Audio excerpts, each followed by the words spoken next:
નમસ્કાર મિત્રો, અહીંયા આપણે આ વિડીયોમાં આજે ધોરણ 7 વિષય ગણિત પ્રકરણ નંબર 4 સાદા સમીકરણ સ્વાધ્યાય 4.3 નું સંપૂર્ણ સોલ્યુશન એટલે કે પ્રશ્ન 1 થી લઈને પ્રશ્ન નંબર 3 સુધી અને 4 સુધી આપણે સ્વાધ્યાય 4.3 નું સોલ્યુશન આ વિડીયોમાં આપણે આજે કરીશું. તો વિડીયોને અંત સુધી જોતા રહેજો. મિત્રો, વિડીયો બનાવવાનો હેતુ એ છે કે વિડીયો જોઈને તમે જાતે મહાવરો કરી શકો. ચાલો મિત્રો, શરૂઆત કરીએ. તો મિત્રો, સ્વાધ્યાય 4.3 નો પહેલો પ્રશ્ન નંબર 1, આપેલી પરિસ્થિતિ મુજબ સમીકરણ રચી. મિત્રો, અહીં આપણે પરિસ્થિતિ મુજબ સમીકરણ પહેલા રચવાનો છે અને તેને ઉકેલો અને અજ્ઞાત સંખ્યા અહીં આપણે શોધવાની છે. એટલે મિત્રો, પહેલું અહીંયા કેટલાક વિધાનો છે, એ વિધાનો વાંચી આપણે સમીકરણ રચવાનો પ્રયત્ન કરીએ. પહેલું વિધાન છે મિત્રો, પહેલું વિધાન અહીંયા આપણે વાંચીએ, સંખ્યાના કોઈ સંખ્યા છે એ સંખ્યાના 8 ગણામાં 4 ઉમેરતા તમને 60 મળે છે. તો મિત્રો, આપણે સમજીએ એ નંબરમાં કે કોઈક સંખ્યા છે, કોઈક સંખ્યા આપણે ધારી લઈએ કે માની લો કે એ એક્સ છે. તો એ સંખ્યાના એક્સના 8 ગણા એટલે ગુણાકાર, એટલે કે એક્સ નો અને 8 નો ગુણાકાર કરવાનો છે. તો એને આપણે આ રીતે લખી શકીએ 8x. ઓકે, એને આપણે આ રીતે લખી શકીએ 8x. ઓકે, અને એમાં 4 ઉમેરતા, શું ઉમેરવાનું છે? 4 ઉમેરતા, એટલે એમાં 4 ઉમેરીએ. બરાબર, 4 ઉમેરીએ, તમને 60 મળે છે. તો એને આપણે સમીકરણ સ્વરૂપમાં આ રીતે લખી શકીએ છીએ. તો આ એક સમીકરણ આપણે રચ્યું. બરાબર, પહેલું કામ આપણું પૂરું થયું, સમીકરણ રચ્યું. હવે એને ઉકેલવાનું છે. ઉકેલવાનું મતલબ કે જે ચલ સંખ્યા છે એ સંખ્યા શોધવાની છે. એ એક્સ ની કિંમત શું છે, એક્સ ની કિંમત આપણે અહીંયા શોધીએ. તો જુઓ મિત્રો, સૌપ્રથમ આપણે શું કરીશું કે જે પ્રથમ પગલું એ છે કે જે 4 છે એ 4 ને આપણે જમણી બાજુ લઈ જઈએ, અથવા તો એની વિરોધી સંખ્યા 4 ની વિરોધી સંખ્યા એટલે કે -4 -4 ને બંને બાજુ એટલે કે 4 વડે બાદ કરતા, બંને બાજુ બાદ કરતા. પરંતુ એના કરતા આપણે એક બીજી રીત અપનાવીએ. તો જે 8x છે અને આ જે 4 છે એ 4 ને જમણી બાજુ લઈ જઈએ. ક્યાં? જમણી બાજુ લઈ જઈએ. તો આ જગ્યા ખાલી પડવાની, એમને એમ રાખીએ આપણે. હવે 60. બરાબર, આ 4 ને આપણે જમણી બાજુ લઈએ, પણ જમણી બાજુ લઈએ ત્યારે આપણો નિયમ શું કહે છે? ચિહ્ન બદલાય છે. આ ધન છે તો એ ઋણ થાય છે. ઓકે, તો આ રીતે આપણે અહીંયા ઋણ ચિહ્ન કર્યું. જો ઋણ હોય તો ધન થશે, અહીંયા ધન છે એટલે ઋણ કર્યું. હવે મિત્રો, આગળ જઈએ તો 8x બરાબર 60 માંથી આપણે 4 બાદ કરવાના છે. તો કેટલા આવશે? અહીંયા 56 આવે છે. ઓકે, 60 - 4 એટલે કે 60 માંથી 4 બાદ કરતા 56 મળે છે. હવે મિત્રો, x ની કિંમત શોધવાની છે. x નો સહગુણક કોણ છે? 8. હવે મિત્રો, અહીંયા તમે 8 વડે બંને બાજુ ભાગાકાર પણ કરી શકો છો, પરંતુ આપણે શું કરીએ છીએ? સીધું ગણીએ તો 8 ને જમણી બાજુ લઈ જઈએ. જમણી બાજુ એટલે કે 56 ની નીચે છેદમાં 8 લખીએ. તો અહીંયા મિત્રો આપણને x ની કિંમત મળી જાય છે. હવે જો 56/8 એટલે કે 56/8, 8 વડે આપણે 56 ને ભાગી શકીએ છીએ. 8 × 7 = 56. ઓકે, બંને કિંમતને છેકવાની છે. આ રીતે જે જવાબ મળે છે એ અહીંયા આપણે લખીશું. x ની કિંમત આપણને શું મળી? જવાબમાં મળ્યો 7. તો x ની કિંમત આપણને અહીંયા જે 7 મળી છે. ઓકે, તો x ની કિંમત આપણને શું મળે છે? 7. તો એ અજ્ઞાત સંખ્યા કહેવાય છે. બરાબર, આ x ની કિંમત 7 મળી, એ શું કહેવાય છે? અજ્ઞાત સંખ્યા. ચલો, એ રીતે બીજું વિધાન છે એ વાંચીને આપણે એને ઉકેલવાનો પ્રયત્ન કરીએ. બીજું વિધાન શું કહેવા માંગે છે કે સંખ્યાના 1/5 ભાગમાંથી 4 બાદ કરતા 3 મળે. તો સંખ્યા, કોઈ પણ સંખ્યા આપણે લઈ લઈએ, x લઈ લો, y લઈ લઈએ. બરાબર, કોઈ પણ સંખ્યા લઈ લે. માની લો કે આપણે y લઈ લઈએ. તો y ના જે સંખ્યા છે, જે સંખ્યા આપણે જાણતા નથી એના બરાબર આપણે y લીધા છે. તો y ના 1/5. બરાબર, y ના 1/5. તમે 1 આગળ લખો કે ના લખો, પણ એ 1/5 કહેવાય છે. બરાબર, એટલે કે 1/5. બરાબર, આગળ તમે 1 લખો કે ના લખો, એ 1/5 જ કહેવાય છે. એટલે કે વાયના 1/5 ભાગમાંથી 4 બાદ કરતા, બરાબર, 4 બાદ કરતા 3 મળે છે. કેટલી? 3 મળે છે. હવે મિત્રો આ એક સમીકરણ આપણે રચ્યું. હવે એને ઉકેલવાનો પ્રયત્ન કરીએ. કઈ રીતના ઉકેલી શકાય છે? તો જુઓ મિત્રો, y છે એની કિંમત આપણે શોધવાની છે. તો સૌપ્રથમ પ્રથમ પગલું આપણું એ છે કે y ના છેદમાં 5 લખીએ અને જે આ ઋણ 4 છે એને જમણી બાજુ લઈ જઈએ, ડાબી તરફથી જમણી તરફ લઈ જઈએ. ઓકે, તો અહીંયા જગ્યા ખાલી પડશે અને 3 છે એની જમણી બાજુ આપણે લઈ જઈએ 4 ને. હવે મિત્રો જ્યારે પણ જમણી બાજુથી અથવા ડાબી બાજુથી કોઈ પણ જગ્યાએ જાય છે તો એ કિંમતનું ચિહ્ન બદલાય છે. જો અહીંયા ઋણ છે તો હવે શું થઈ જશે? એ +4 બને છે. ઓકે, જો તો આની કિંમત આપણે શોધીએ. y બરાબર 5, 4, 3 + 4 એટલે કે 7. હવે મિત્રો આ y ની કિંમત જે છે શોધવાની છે. આપણે શું કરીએ કે જે છેદમાં રહેલી સંખ્યા 5 છે એને બંને બાજુ 5 વડે ગુણતા, એ રીતે પણ તમે કરી શકો અને ડાયરેક્ટલી પણ આપણે કરી શકીએ છીએ. y ની કિંમત 7 ને 5 વડે ગુણો, બરાબર. આ 5 છે એને અંશમાં રહેલી સંખ્યા છે એની સાથે ગુણતા તો અહીંયા આપણને શું મળે છે? y ની કિંમત મળે છે 7×5 = 35. કેટલી મળે છે? 7×5 = 35. ઓકે, તો y ની કિંમત આપણે આ રીતે શોધી શકીએ છીએ. તો આ રીતે આપણે સમીકરણનો ઉકેલ મેળવી શકીએ છીએ. y બરાબર 35 મળે એ શું કહેવાય? તો અજ્ઞાત સંખ્યા કહેવાય છે. એ છે અજ્ઞાત સંખ્યા. ત્રીજી આપણે જોઈએ મિત્રો, ત્રીજું વિધાન છે એ વાંચીશું. ચલો, ત્રીજું વિધાન શું કહેવા માંગે છે કે જો હું કોઈ સંખ્યાનો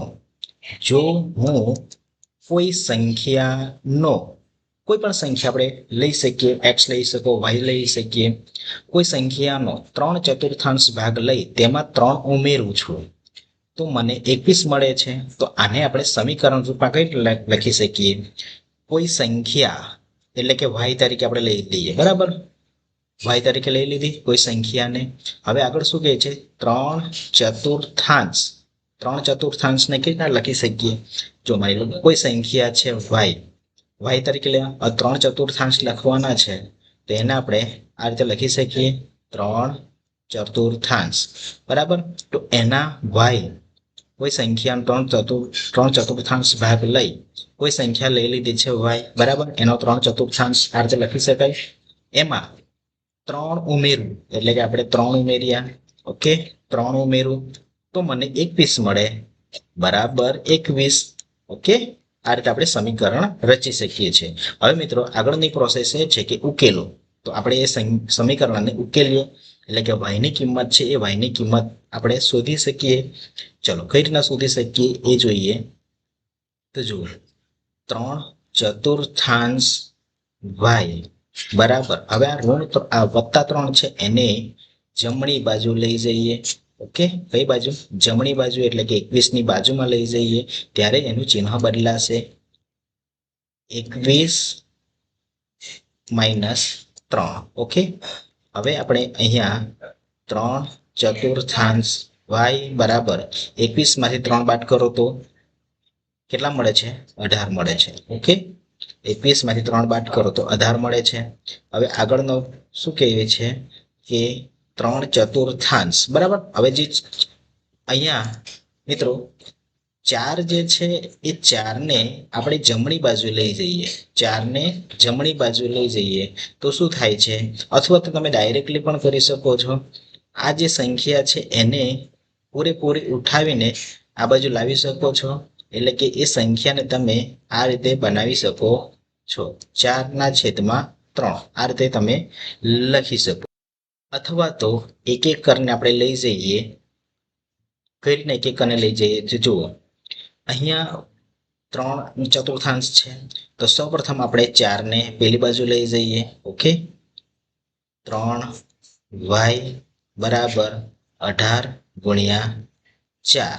ઓકે, આપણે ડાયરેક્ટ ગુણાકાર નથી કરતા. હવે 3 ને પણ આપણે શું કરીએ?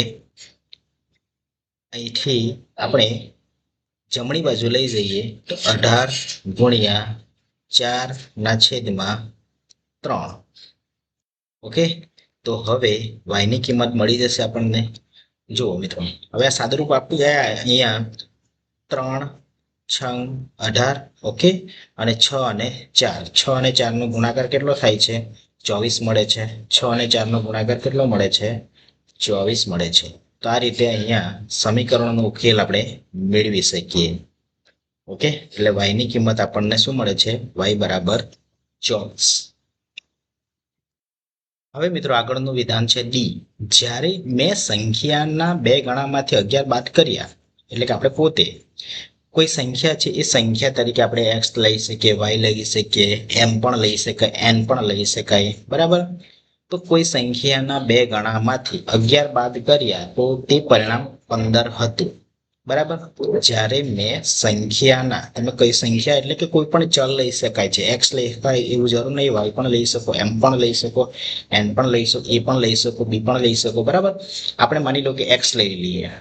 તો કોઈ સંખ્યા જે છે એ જ્યારે મેં સંખ્યાના બે ગણામાંથી, એટલે કે કોઈ સંખ્યા આપણે x લઈ લીધા છે, તો x ના બે ગણા એટલે 2x લખી શકાય. ઓકે, 2x લખી શકાય. 2x માંથી 11 બાદ કર્યા તો એને આપણે 11 બાદ કર્યા એટલે કે આ રીતે લખી શકીએ, 11 બાદ કર્યા. ઓકે, તો તે પરિણામ 15 હતું. તો એનું પરિણામ જે પણ મળે છે બરાબરની જમણી બાજુ એ કેટલું છે? 15 મળે છે. ચલો, આ રીતે આપણને અહીંયા મળ્યું છે 2x ઓછા 11 બરાબર 15. તો હવે આને ઉકેલવાનો પ્રયત્ન કરીએ, એટલે કે આમાં x ની કિંમત આપણે શોધવાની છે. હવે તમને આવડી ગયા છે, કેટલાક ઉદાહરણ આપણે ગણ્યા તો એ પરથી તમને હવે આવડી ગયા છે, તમે પણ જાતે ગણીશ. ચાલો મિત્રો, કઈ રીતના થાય છે એ જોઈએ. તો પ્રથમ પગલું આપણું એ છે કે જે 11 છે ઋણ 11 છે એને આપણે જમણી બાજુ લઈ જઈએ છીએ, અથવા તો એની વિરોધી સંખ્યાને આપણે બંને બાજુ એ શું કરીએ છીએ? ઉમેરીશું, બરાબર. એ રીતે પણ કરી શકીએ. ચલો મિત્રો, એ રીતે આપણે ગણવાનો પ્રયત્ન કરીએ. જો કઈ રીતે, 2x ઋણ 11 છે, એને વિરોધી સંખ્યા 11 છે, બંને બાજુ 11 11 ઉમેરીએ, બંને બાજુ 11 11 ઉમેરીએ. ઓકે, તો જુઓ મિત્રો કઈ રીતે બને છે. 2x, હવે મિત્રો ઋણ 11 વત્તા 11 એટલે કે 11 માંથી 11 જાય તો શૂન્ય બચે છે. ઓકે, આપણે શૂન્ય લખતા નથી પરંતુ શૂન્ય બચે છે. હવે આપણે શું કરીશું? બરાબર કરીને 15 વત્તા 11 એટલે કે અહીંયા શું મળે છે? 26 મળે છે. 15 વત્તા 11 કેટલા થાય છે? 26 થાય છે. હવે મિત્રો આ 2x છે, હવે 2x છે એમાં 2 ને આપણે શું કરીશું? બંને બાજુએ 2 વડે ભાગીશું, એટલે કે 2x ને પણ 2 વડે ભાગીશું અને બરાબરની જમણી બાજુ 26 છે એને પણ 2 વડે ભાગીશું. મિત્રો તમે આ રીતે પણ દાખલો ગણી શકો છો અને બીજી રીતે પણ આપણે પહેલા જે ગણ્યો એ રીતે પણ ગણી શકો છો. હવે મિત્રો, હવે અંશમાં રહેલી સંખ્યા અને છેદમાં રહેલી સંખ્યા જો ભાગી શકાય તો ભાગીશું. 2 × 2 ભાગી શકાય છે અને અહીંયા 13 × 26 થાય છે.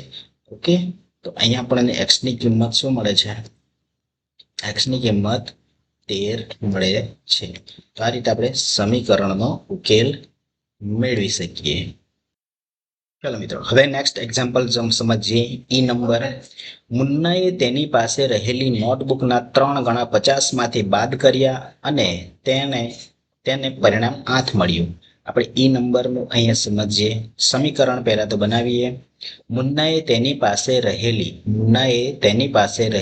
નોટબુકના 3 ગણા 50 માંથી બાદ કર્યા છે. મિત્રો અહીંયા સમજવાનું છે, 3 ગણા છે, બરાબર. કોઈક મુન્નાએ તેની પાસે રહેલી નોટબુકના, એટલે કેટલી નોટબુક છે એ આપણે જાણતા નથી, બરાબર. પણ એ કેટલીક નોટબુક છે એને આપણે x તરીકે લઈ લઈશું, બરાબર. કેટલીક રહેલી નોટબુક છે એને આપણે x તરીકે લઈ લઈશું.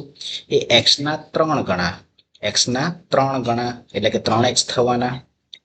પણ અહીંયા એ છે કે 50 માંથી બાદ કર્યા એટલે કે 50 ને આપણે આગળ લખીશું. 50 માંથી બાદ કર્યા ને પણ કેટલી? 3x, એટલે અહીંયા આપણે 3x લખી શકીએ. 3x માંથી બાદ કર્યા તો પરિણામ 8 મળ્યું. તો આને આપણે આ રીતે લખી શકીએ છીએ. તો આ રીતે આપણે સમીકરણ બનાવી શકીએ. હવે મિત્રો અહીંયા આપણે એક્સની કિંમત શોધવાની છે. તો એક્સની કિંમત શોધવા માટે આપણે એક્સ તરફ રહેલી જેટલી સંખ્યા છે ક્રમ વાઇઝ એને જમણી બાજુ લઈ જવાનો પ્રયત્ન કરીએ.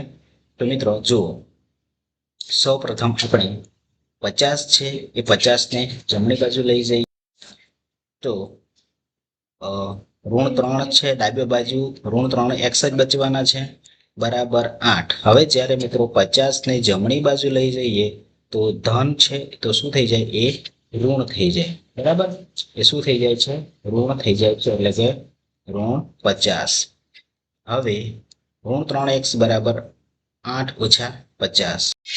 અહીંયા આપણને કિંમત શું મળે છે, -3x બરાબર -42. કેમ? કારણ કે 8 માંથી -50 બાદ કરતા 50 મોટી સંખ્યા છે, મોટી માઇનસમાં, એટલે ઋણમાં જવાબ આવશે. પણ મિત્રો બંને સંખ્યા ઋણ હોય, બંને સંખ્યા ઋણ હોય તો આપણે એને ધનમાં પરિવર્તન કરી શકીએ છીએ. તો આ રીતે આપણે લખી શકીએ. ઓકે, ચલો મિત્રો, હવે એક્સ ની કિંમત જે છે એ શોધવાની છે. તો 42/3 અહીંયા આ રીતે કિંમત શોધી શકીએ. એક્સ બરાબર, હવે તમે 42 ને 3 વડે ભાગતા 42/3 કરશો તો જવાબ શું મળશે, 14×42. ઓકે, એટલે કે એક્સ ની કિંમત અહીંયા આપણને શું મળે છે, 14 મળે છે. તો આ રીતે આપણે સમીકરણ જે છે એ સમીકરણ ઉકેલી શકીએ છીએ. ઓકે, આ રીતે અહીંયા એક્સ ની કિંમત જે છે એ આપણને 14 મળે છે. આગળનો પ્રશ્ન સમજીએ એફ નંબરમાં. ઈલાએ એક સંખ્યા ધારી, બરાબર, ઈલાએ કોઈ પણ એક સંખ્યા ધારી. તમે એક્સ, વાય, ઝેડ, એમ, એન કોઈ પણ ધારી શકો છો. આપણે એક્સ ધારી લઈએ. બરાબર, એક્સ ધારી. જો તેમાં એટલે કે એક્સમાં 19 ઉમેરે છે, એક્સ આપણે લખતા જઈએ. ઈલાએ એક સંખ્યા ધારી, એ છે સંખ્યા એક્સ. હવે એમાં 19 ઉમેરે છે એટલે અમે 19 ઉમેર્યા. બરાબર, 19 ઉમેર્યા અને મળેલ સરવાળાને, આમાંથી બંનેનો સરવાળો થાય છે અને સરવાળાને 5 વડે ભાગે છે, એટલે કે મળેલ સંખ્યા 5 વડે ભાગે તો તેને 8 મળે. બરાબર, 8. તો અહીંયા સમીકરણ સ્વરૂપે અહીંયા આ રીતે મળે છે. હવે આપણે ઉકેલવાનો છે. સમીકરણ તો બનાવી નાખ્યું છે, હવે ઉકેલીએ. તો મિત્રો ઉકેલવા માટે આપણે શું કરીશું, જે પહેલો નિયમ એ છે કે એક્સ તરફની જેટલી સંખ્યા છે એને ક્રમ વાઇઝ જમણી બાજુ લઈ જવાનો છે. તો આપણે જાણીએ છીએ કે છેદમાં રહેલી સંખ્યાને બરાબરની જમણી બાજુ લઈ જઈએ તો એ ક્યાં જાય છે, અંશમાં જાય છે. તો 5ને આપણે જમણી બાજુ લઈ જઈએ તો એક્સ વત્તા 19 બરાબર 8/5 આ રીતે બને છે. ઓકે, ચલો હવે એક્સ વત્તા 19 છે, 8×5 40. હવે આમાં એક્સ ની કિંમત શોધીએ. એક્સ ની કિંમત શોધીએ તો એક્સ તરફ રહેલી સંખ્યાને પણ જમણી બાજુ લઈ જઈએ, 19 ને પણ જમણી બાજુ લઈ જઈએ તો 40 - 19. ઓકે, તો 40 માંથી 19 બાદ કરો તો શું મળે છે, 21 મળે છે. ઓકે, એક્સ બરાબર 21. તો આ રીતે આપણે સમીકરણ ઉકેલી શકીએ છીએ. ઓકે, ચલો લાસ્ટ વિધાન છે એને આપણે સમજી લઈએ. જો અનવર એક સંખ્યા ધારે છે, આપણે કોઈ પણ સંખ્યા ધારી શકીએ છીએ. માની લો કે એ સંખ્યા આપણે ધારી છે વાય. વાય તરીકે આપણે ધારીએ. બરાબર, આપણે અહીંયા પહેલા તો નંબર લખીએ. કઈ છે, જી નંબર. ઓકે, જી. તો અનવર એક સંખ્યા ધારે છે, એ સંખ્યા ધારેલી છે એને આપણે એન તરીકે લઈ લઈએ. ઓકે, એ સંખ્યા એન છે. તે સંખ્યાના એટલે કે એન નો, તે સંખ્યાના 5/2 એટલે કે એન નો આ સંખ્યા સાથે શું થશે, ગુણાકાર થશે. આ બંને સંખ્યાનો ગુણાકાર થશે. ના શબ્દ આવે એટલે તમારે ગુણાકાર કરવાનો છે મિત્રો. એટલે આ સંખ્યાના 5/2 ભાગમાંથી આપણે લખતા જઈએ તો 5/2 લખ્યા. ઓકે, અને એન સંખ્યા એના ગુણાકાર, બરાબર, એન 5n ભાગમાંથી તે 7 બાદ કરે છે.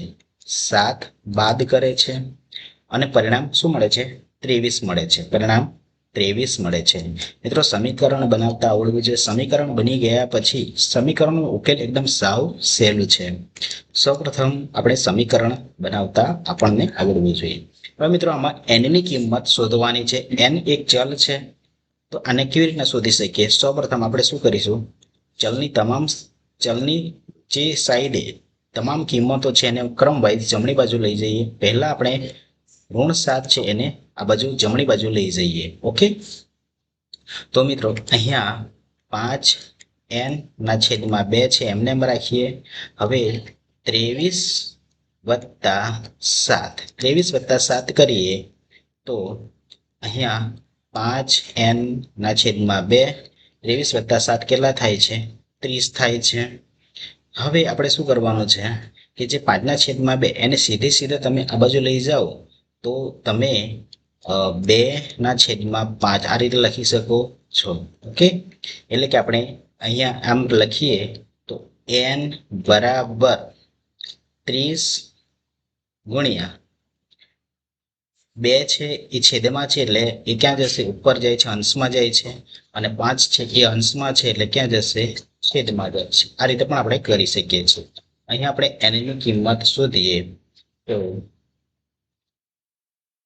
અહીંયા આપણે સાદું રૂપ આપીએ એટલે કે ગુણાકાર કરીએ. 5×6 30. ઓકે, હવે 6×2 છે એનો ગુણાકાર કરતા 6×2 નો ગુણાકાર કરતા n ની કિંમત શું મળે છે? 12 મળે છે. એટલે કે 6×2 12. તો આ રીતે આપણે n ની કિંમત શોધી શકીએ છીએ. n બરાબર 12. ઓકે, જો મિત્રો પ્રશ્ન નંબર 2 સમીકરણ ઉકેલો. એમાં પહેલો પ્રશ્ન છે કે શિક્ષકે વર્ગમાં વિદ્યાર્થીઓને કહ્યું કે સૌથી વધારે ગુણ મેળવનાર વિદ્યાર્થીઓના ગુણ સૌથી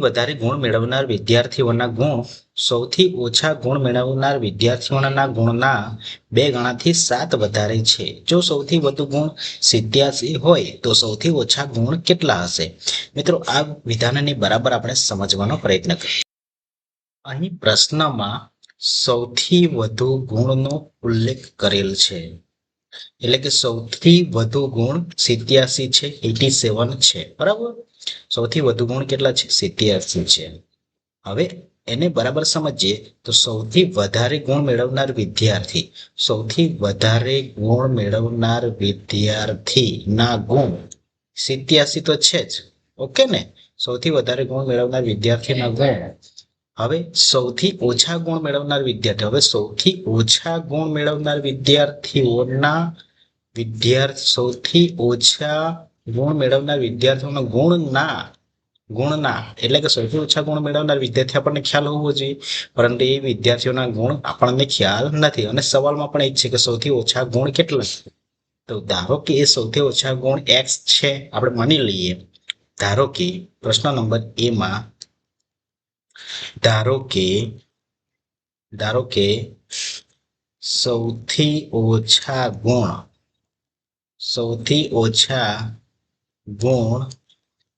x છે. ઓકે, કારણ કે આપણને ખ્યાલ નથી સૌથી ઓછા ગુણ કેટલા છે, એ છે x છે. ઓકે, તો હવે આગળ સમજીએ.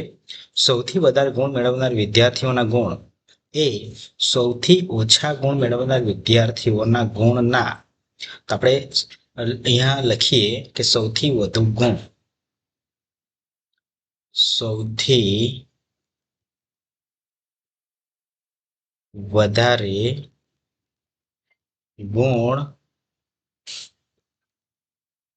મેળવનાર વિદ્યાર્થીના ગુણ. બરાબર, સૌથી વધારે ગુણ મેળવનાર વિદ્યાર્થીનો ગુણ કેટલા છે? તો જુઓ, સૌથી ઓછા ગુણ મેળવનાર વિદ્યાર્થીના ગુણ, તો સૌથી ઓછા ગુણ મેળવનાર વિદ્યાર્થીનો ગુણ કેટલા છે?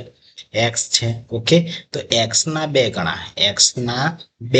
અહીંયા આપણે સૌથી ઓછા ગુણ મેળવનાર વિદ્યાર્થી x છે, તો x ના 2 ગણા કરીએ એટલે કે શું કરાય છે? 2x. ઓકે, 2x ગણાથી 7 વધારે છે. 2 ગણાથી 7 વધારે છે. તો સૌથી વધારે ગુણ મેળવનાર વિદ્યાર્થીનો ગુણ કેટલા છે? 2x + 7 છે. ચલો આ રીતે આપણને એક અહીંયા પદાવલી મળી. સૌથી વધારે ગુણ મેળવનાર વિદ્યાર્થીનો ગુણ કેટલા છે? 2x + 7 છે. અને દાખલાની અંદર શું કીધું છે કે સૌથી વધુ ગુણ કેટલા છે? સૌથી વધુ ગુણ 87 છે. તો આ બંને એક જ વસ્તુ થયું. 2x + 7 એ સૌથી વધુ ગુણ મેળવનાર વિદ્યાર્થીઓના ગુણ છે 2x + 7 અને સૌથી વધુ ગુણ 87 છે. બંને એક જ થયું. તો આને આપણે સમીકરણ સ્વરૂપે લખીએ તો આને વિધાન સ્વરૂપે લખીએ. સૌથી વધારે ગુણ મેળવનાર વિદ્યાર્થીઓના ગુણ 2x + 7 છે. તો આને આપણે લખી શકીએ 2x + 7 સૌથી વધારે ગુણ મેળવનાર વિદ્યાર્થીનો ગુણ છે. બરાબર. અને સૌથી વધુ ગુણ પણ 87 છે. તો બરાબરની જમણી બાજુ પણ 87 બંને ઇક્વલ થાય છે કે નહીં એ આપણે અહીંયા ચકાસીએ. તો 2x + 7 છે એ છે સૌથી વધારે વિદ્યાર્થીઓના ગુણ. બરાબર. અને સૌથી વધુ ગુણ 87 છે. તો આ એક આપણને સમીકરણ અહીંયા મળે છે. હવે સમીકરણ મળે છે તો આપણે અહીંયા x ની વેલ્યુ શોધીએ. x ની વેલ્યુ કોણ છે? તો સૌથી ઓછા ગુણ. અને દાખલાની અંદર આપણને એ પૂછ્યું કે સૌથી ઓછા ગુણ કેટલા છે. તો આના માટે આપણે શું કરીશું? 2x 7 ને આપણે જમણી બાજુ લઈ જઈએ. ઓકે. 87 ની બાજુમાં એટલે કે -7 કરીશું. ચિહ્ન બદલાય છે જ્યારે પણ જમણી બાજુ લઈ જઈએ અથવા ડાબી બાજુ આવે તો ચિહ્ન બદલાય છે. ઓકે.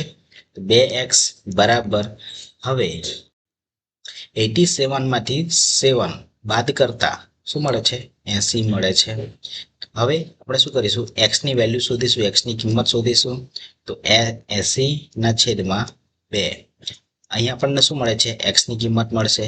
x બરાબર હવે જુઓ મિત્રો 80/2 કરવામાં આવે 80/2 કરવામાં આવે તો 40 દૂર 80 થાય છે. ઓકે. તો અહીંયા આપણને શું કિંમત મળે છે? 40 મળે છે. તો x ની કિંમત શું મળી? અહીંયા 40 છે. તો આપણે અહીંયા સમજીએ પહેલા જ આપણે સંખ્યા ધારી લે કે ધારો કે સૌથી ઓછા ગુણ x છે. તો અહીં આપણે માની લઈએ કે સૌથી ઓછા ગુણ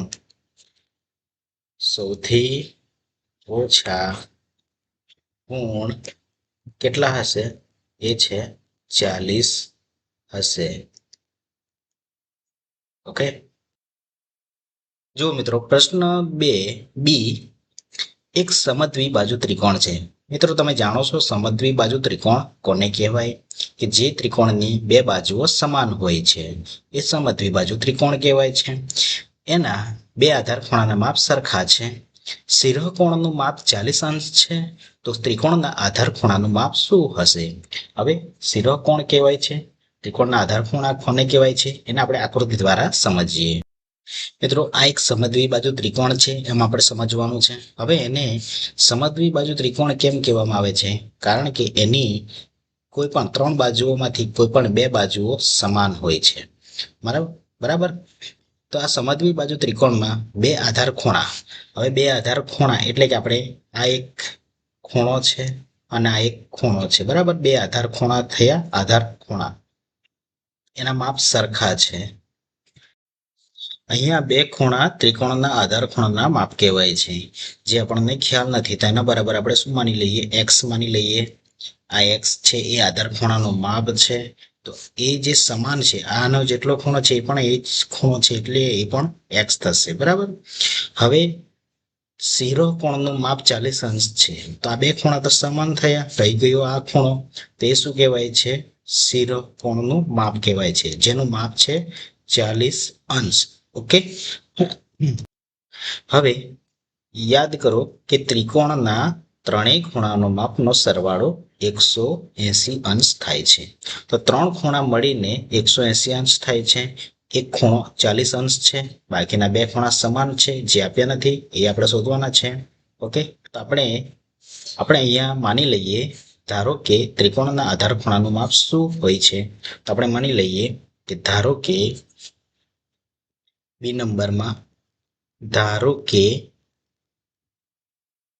ત્રિકોણના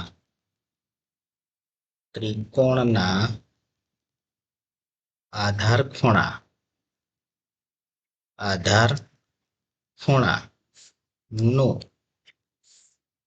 માપ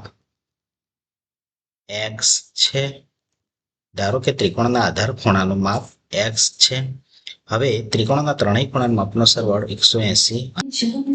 તો આપણે ત્રિકોણના ત્રણેય ખૂણાના માપનો સરવાળો 180 છે. તો ત્રણ ખૂણાઓ છે, ત્રણ ખૂણાઓ મળીને 180 અંશ થાય છે. તો આપણે એને આ રીતે દર્શાવી શકીએ, જેમ કે x વત્તા x બરાબર, બે ખૂણા છે અને ત્રીજો ખૂણો 40 અંશનો છે, 40 અંશ બરાબર, અને ત્રણ ખૂણા મળીને 180 અંશ થાય છે. હવે મિત્રો આ x અને x 2x થાય છે, વત્તા 40 અંશ અને 180 અંશ છે બરાબર. તો આ પ્રમાણે મળે છે. હવે 40 અંશ છે એને જમણી બાજુ લઈ જઈએ તો 2x બરાબર 180 અંશ માઇનસ 40 અંશ. હવે 2x બરાબર 180 માંથી 40 બાદ કરો તો આપણને શું મળે છે? 140 અંશ મળે છે. હવે આમાં x ની વેલ્યુ શોધવાની છે, x ની કિંમત શોધવાની છે. તો x બરાબર 140 ભાગ્યા 2 કરીએ એટલે કે 140 અંશ ભાગ્યા 2 કરીએ તો અહીંયા આપણને ભાગ ચલાવતા કેટલા મળશે? એટલે કે 140 ભાગ્યા 2 કરીએ તો આપણને x ની કિંમત 70 અંશ મળે છે. તો અહીંયા ત્રિકોણના આધાર ખૂણાનું માપ x છે. તો આપણે અહીંયા લખી શકીએ કે ત્રિકોણના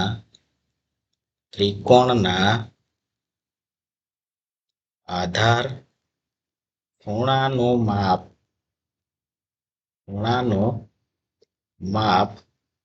70 અંશ છે. ઓકે, તો 70 અંશ છે. તો આ રીતે આપણે આ એક સમદ્વિબાહુ ત્રિકોણમાં આપેલ બે આધાર ખૂણાનું માપ સરખા છે, જેમાં ત્રિકોણનું માપ 40 અંશ છે અને ત્રિકોણના આધાર ખૂણાનું માપ શું હશે તે આ રીતે આપણે અહીંયા શોધી શકીએ. ઓકે, હવે પ્રશ્ન નંબર સી માં જોઈએ. એક મેચમાં સચિનના રન રાહુલના રન કરતા 2 ગણા છે. જો તેમના રન ભેગા કરવામાં આવે તો તેમના રન 2 સદી કરતા 2 જેટલા ઓછા છે. તો તે મેચમાં બંને કેટલા રન કર્યા હશે? મિત્રો આને આપણે સમજીએ. જો મિત્રો એક મેચ છે જેમાં સચિનના રન છે, કંઈક ને કંઈક રન હશે. રાહુલના રન કરતા 2 ગણા છે. તો અહીંયા મિત્રો પહેલા તો આપણે રાહુલના રન કેટલા છે એ સમજવાના છે. એના પરથી સચિનના રન મળશે. સચિનના રન રાહુલના રન કરતા, તો રાહુલના રન કેટલા કોઈ જગ્યાએ છે? નથી, કોઈ જગ્યાએ નથી. તો સૌપ્રથમ આપણે રાહુલના રનને ધારી લઈશું. તો અહીં આપણે લખીએ ધારો કે રાહુલના રન x છે, એટલે કે રાહુલના કોઈક ને કોઈક રન છે x છે બરાબર. આના ઉપરથી સચિનના રન મળશે. તો ધારો કે રાહુલના રન x છે, તેથી સચિનના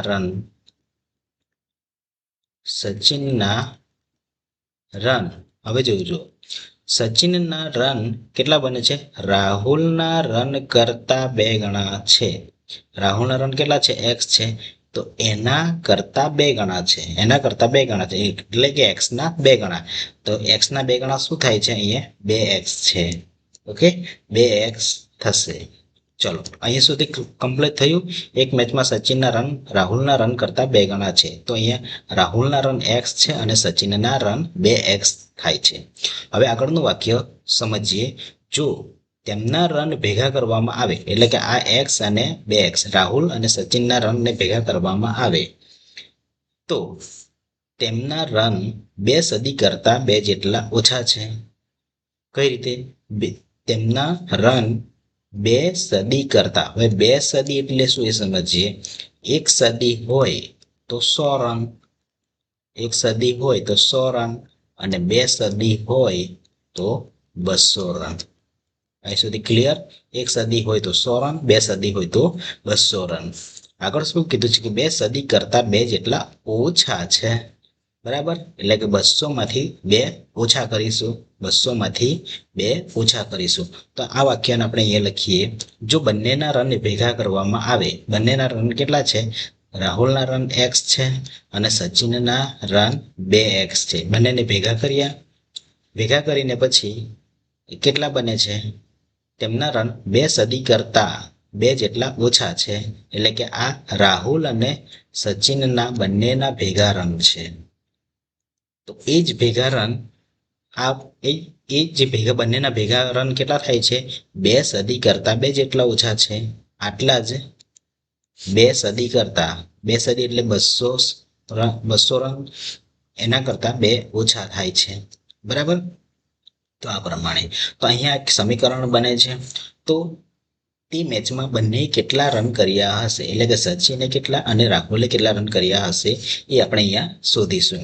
જુઓ મિત્રો, x + 2x છે એટલે કે શું થાય છે? 3x. ઓકે, બરાબર 200 - 2 એટલે કે 198. 200 માંથી 2 બાદ કરતા 198 મળે છે. x ની વેલ્યુ શોધવાની છે. x ની કિંમત શોધીએ તો x બરાબર 198 ના છેદમાં 3. 198 ભાગ્યા 3 કરીએ તો 198 ભાગ્યા 3 કરીએ એટલે કે ભાગાકાર કરતા અહીંયા આપણને જે જવાબ મળે છે કેટલો મળે છે? 66 મળશે. બરાબર. કેટલો જવાબ મળે છે? 66. એટલે કે x ની કિંમત 66 મળે છે. આ x ની કિંમત. હવે x કોણ છે? રાહુલના રન છે. તો આપણે લખી શકીએ તેથી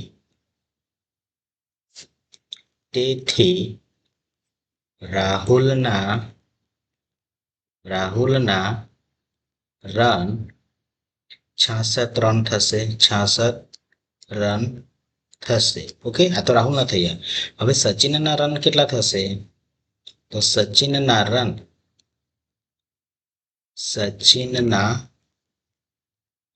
કેટલા છે? 2x છે. સચિનના રન 2x. હવે x ની કિંમત આપણને ખબર છે 66 છે. તો અહીંયા 2 ગુણ્યા 66 એટલે કે 2 ગુણ્યા 66 કરવામાં આવે તો 132 રન. 66 અને 2 નો ગુણાકાર કરવામાં આવે તો 132 રન. ઓકે, તો આ કોના કહેવાય? સચિનના રન. રાહુલના રન 66 રન છે, જ્યારે સચિનના રન 132 છે. હવે મિત્રો પ્રશ્ન નંબર 3 નીચેનાને ઉકેલો. અહીં વિધાનો કેટલાક છે, વાક્ય છે, એને આપણે ઉકેલવાનો પ્રયત્ન કરીએ. શું કહે છે? ઇરફાને કહ્યું કે તેની પાસે, એટલે કે ઇરફાન પાસે, પોતાની વાત કરે છે. તેની પાસે એટલે કે ઇરફાન પોતાની જ વાત કરે છે. તેની પાસે પરમિત પાસેની, જો અહીંયા ફરી એકવાર આવ્યું છે, ઇરફાને કહ્યું કે તેની પાસે પરમિત પાસેની લખોટીના. હવે પરમિત પાસે કેટલી લખોટી છે આપણે જાણીએ છીએ? કોઈ અહીંયા લખેલું છે? નથી. જો અહીંયા પરમિત પાસે કેટલી લખોટી છે એ પૂછે છે, એટલે કે પરમિત પાસે કેટલી લખોટી છે આપણે જાણતા નથી. તો સૌપ્રથમ આપણે શું કરીશું? પરમિત પાસે જે લખોટી છે એને ધારી લઈશું. તો પહેલો પ્રશ્ન છે એમાં આપણે ધારી લઈએ, ધારો કે પરમિત છે એ પરમિત પાસે x લખોટી છે. જે સંખ્યા આપણે જાણતા જ નથી એને આપણે ધારી લઈશું પહેલા. તો પરમિત પાસે જે લખોટી છે એ x લખોટી છે, એટલે કે પરમિત પાસે x લખોટી છે એ આપણે અહીં લખ્યું. હવે જે ઇરફાન પાસે જે લખોટી છે એ કેટલી છે? 37 લખોટી છે. ઇરફાન પાસે 37 લખોટી છે. એ અચલ સંખ્યા સ્વરૂપે છે. 37 લખીએ એ કોઈ ચોક્કસ કિંમત છે, પરંતુ અહીંયા આપણે ઇરફાન પાસે જે લખોટી છે એને આપણે અહીંયા પદાવલી સ્વરૂપે લખીએ તો ઇરફાન પાસે કેટલી લખોટી છે? ઇરફાન પાસે પરમિત પાસે કેટલી છે? x છે. તો એ x ના 5 ગણા. પરમિત પાસે કેટલી લખોટી છે? x છે. તો x ના 5 ગણા. એટલે કે 5x કરતા 7 વધારે છે. તો ઇરફાન પાસે 5x + 7 લખોટી છે. ઓકે, તો જુઓ 5x + 7 કોની પાસે છે? ઇરફાન પાસે છે. અને વળી દાખલાની અંદર આપણને શું કીધું છે કે ઇરફાન પાસે 37 લખોટી છે.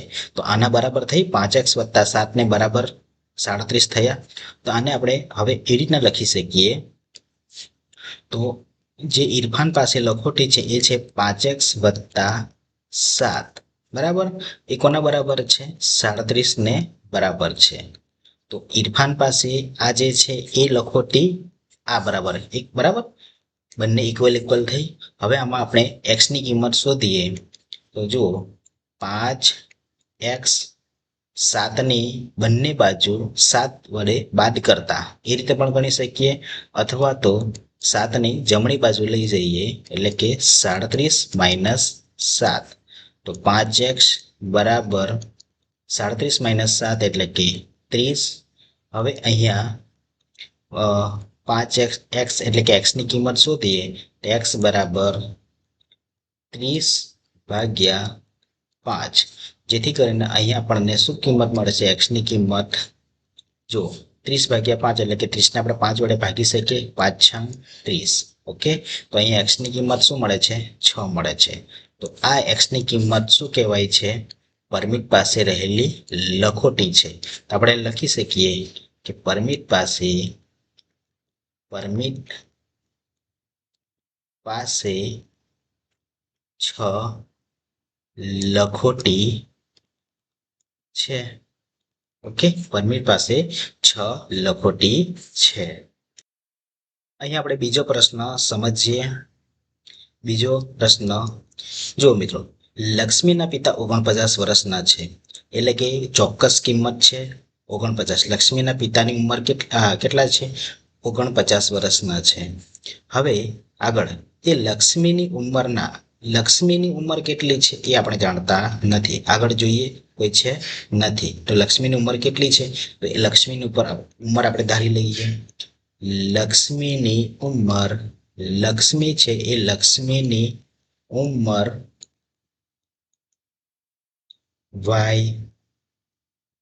y વર્ષ છે. બરાબર, y વર્ષ છે એટલે આપણે લક્ષ્મીની ઉંમર y વર્ષ લઈ લીધી છે. હવે જુઓ, લક્ષ્મીની ઉંમરના 3 ગણાથી 4 વર્ષ મોટા છે. તો આપણે લક્ષ્મીના પિતાની ઉંમર 49 વર્ષના છે. તો લક્ષ્મીની ઉંમરના 3 ગણાથી 4 વર્ષ, તો લક્ષ્મીની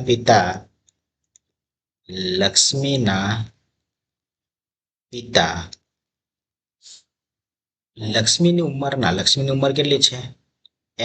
y છે. તો y ના 3 ગણા એટલે કે 3y લખી શકીએ. 3 ગણાથી 4 વર્ષ મોટા છે. 4 વર્ષ મોટા છે. બરાબર, એટલે કે 3y + 4 વર્ષ છે. તો આ જે છે એ લક્ષ્મીના પિતાની ઉંમર છે, 3y + 4. હવે તમને દાખલાની અંદર જ કહી દીધું છે કે 49 વર્ષ છે, તો આના બરાબર 49 થયા. બરાબર, આપણે જાણીએ સમીકરણ ક્યારે બને છે? કે જ્યારે ડાબી બાજુ અને જમણી બાજુ બંને કેવી હોય છે? સમાન. જેટલી ડાબી બાજુ છે એટલી જ આ જમણી બાજુ થાય છે. તો અહીં આપણે લખી શકીએ 3y + 4 બરાબર 49. બંને ઇક્વલ છે, સમાન છે. જેટલી લક્ષ્મીના પિતાની ઉંમર આ રીતે પદાવલી તરીકે દર્શાવી છે એવી જ રીતે તમને અચલ સ્વરૂપે 49 છે. હવે આમાં આપણે y ની કિંમત શોધીએ. એના માટે આપણે શું કરીશું? 3y 4 ને જમણી બાજુ લઈ જઈએ. કઈ બાજુ? જમણી બાજુ લઈ જઈએ. તો 49 ની બાજુમાં -4 થશે, કેમ કે ધન છે તો આ બાજુ આવતા ઋણ થાય છે. હવે અહીંયા 3y બરાબર 49 માંથી 4 બાદ કરો એટલે કે 45. હવે y ની કિંમત આપણે શોધીએ તો 45/3 કરો તો કેટલો મળશે? એ જવાબ 45/3 કરો તો y બરાબર 45/3 એટલે કે 15×45. એટલે કે અહીંયા શું મળે છે આપણને? y ની કિંમત 15 મળે છે. અહીંયા y ની કિંમત 15 મળે છે. એ કહેવાય છે લક્ષ્મીની ઉંમર 15 છે. તો આપણે લખી શકીએ લક્ષ્મીની ઉંમર 15 વર્ષ છે. ઓકે, ત્રીજો પ્રશ્ન જોઈએ. સુંદર ગ્રામના લોકોએ પોતાના ગામમાં બગીચામાં વૃક્ષારોપણ કર્યું. હવે આગળ શું કહે છે? તેમાંના કેટલાક છોડ ફળના છોડ હતા. કેટલાક છોડ ફળના છોડ હતા. હવે કેટલાક છોડ એટલે આપણે જાણતા નથી. એ અજ્ઞાત સંખ્યા છે કે જેને આપણે ચલ તરીકે લઈ લઈએ, જેને ધારી લેવાના છે. તો જે છોડ છે એ ફળના છોડ છે એને આપણે ધારી લઈશું. બરાબર, એ સંખ્યાને આપણે ધારી લઈશું. ધારો કે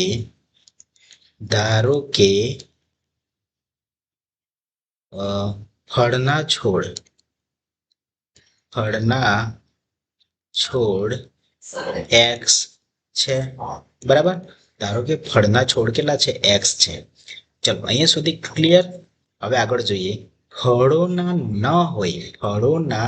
ન હોય તેવા છોડની સંખ્યા. તો આપણે લખી શકીએ તેવા છોડની સંખ્યા કેટલી છે? તો એ સંખ્યા છે ફળોના છોડની સંખ્યાના 3 ગણા. તો અહીંથી ફરી પાછું અલગ પાડીએ. બરાબર, ફળોના છોડની સંખ્યાના 3 ગણા કરતા 2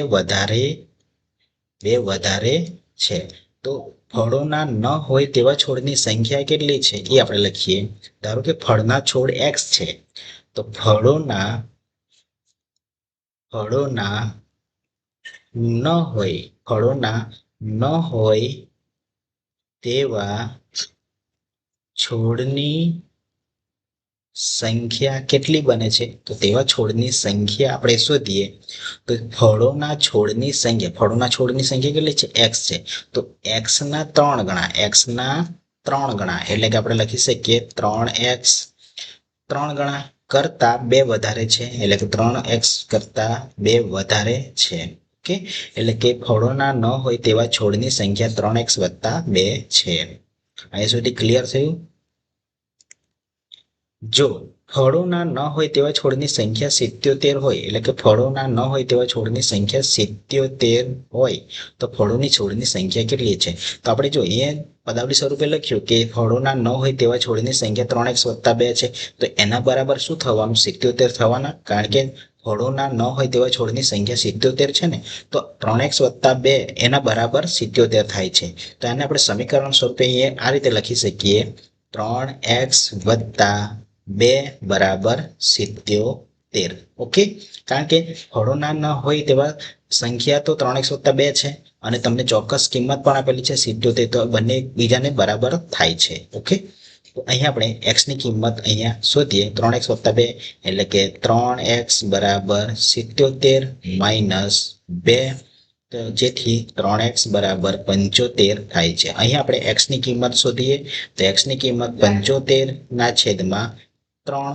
તો અહીંયા x બરાબર 75 ભાગ્યા તમે 3 કરો તો 25 તરી 75 થાય છે. 75 ભાગ્યા 3 કરો એટલે 25 જવાબ મળે છે. તો x ની કિંમત અહીંયા 25 મળે છે. ઓકે, તો હવે સમજો કે x કોણ છે? x એ ફળોના છોડની સંખ્યા છે. તો જેથી આપણે લખી શકીએ કે ફળોના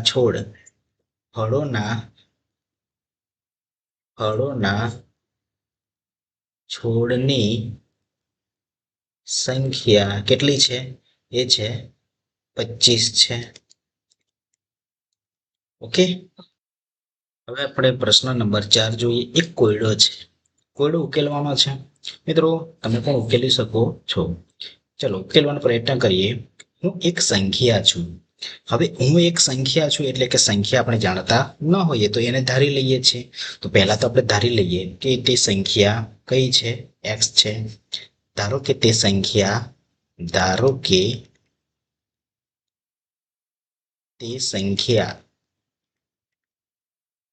x છે. ધારો કે તે સંખ્યા કઈ છે? x છે. હવે મારી ઓળખ જણાવો. બરાબર, તે સંખ્યાને આપણે ધારી લીધી છે x. મારા 7 ગણા, મારા એટલે કે x ના 7 ગણા. x ના 7 ગણા કોણ થાય છે? 7x થાય છે. x ના 7 ગણા લો, તેમાં 50 ઉમેરો. આપણે 50 ઉમેર્યા. ઓકે, 50 સુધી ઉમેર્યા. અહીંયા સુધી ક્લિયર. મારા 7 ગણા એટલે 7x કરીએ, તેમાં 50 ઉમેર્યા. અહીંયા સુધી ક્લિયર. હવે ત્રેવડી સદી કોને કહેવાય? 1 સદી હોય તો 100 રન, 2 સદી હોય તો 200, 3 સદી હોય તો 300 રન. જેમ કે 1 સદી હોય તો કેટલા? 100 રન. 2 સદી હોય તો 200 અને 3 સદી હોય તો એના માટે શું કહેવાય છે? 300. ઓકે, તો ત્રેવડી સદી સુધી પહોંચવા માટે આપણે શું કરવાનો છે અહીંયા, આનો સરવાળો કરવાનો છે અને એમાં આપણે 300 સુધી જવાનું છે. ક્યાં સુધી જવાનું છે? ત્રેવડી સુધી જવાનું છે. પણ એ પહેલા વાક્ય પૂરું વાંચીએ આપણે. ત્રેવડી સદી સુધી પહોંચવા માટે તમારે હજુ 40 જોઈએ છે. કેટલા? 40 જોઈએ છે. તો આ સંખ્યામાં આપણે 40 ઉમેરી લઈએ. 40 જોઈએ ને, 40 લઈ લઈએ ત્યારે એ 300 પૂરા થાય છે. ઓકે, ત્યારે 300 પૂરા થાય છે. હવે આગળ આપણે ગણતરી કરીએ તો 7x 50 વત્તા 40 કેટલા થાય છે? 90 થાય છે, બરાબર 300. 7x, હવે 90 ને જમણી બાજુ લઈ જઈએ, બરાબરની જમણી બાજુ, એટલે કે 300 માઇનસ 90. તો 300 માઇનસ 90 કેટલા થશે? 300 માંથી 90 બાદ કરો એટલે 210.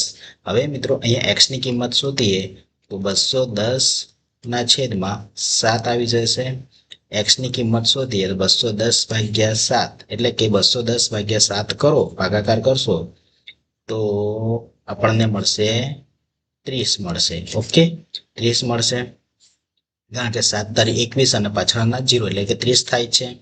તો અહીં આપણને x ની કિંમત કેટલી મળે છે? 30 મળે છે.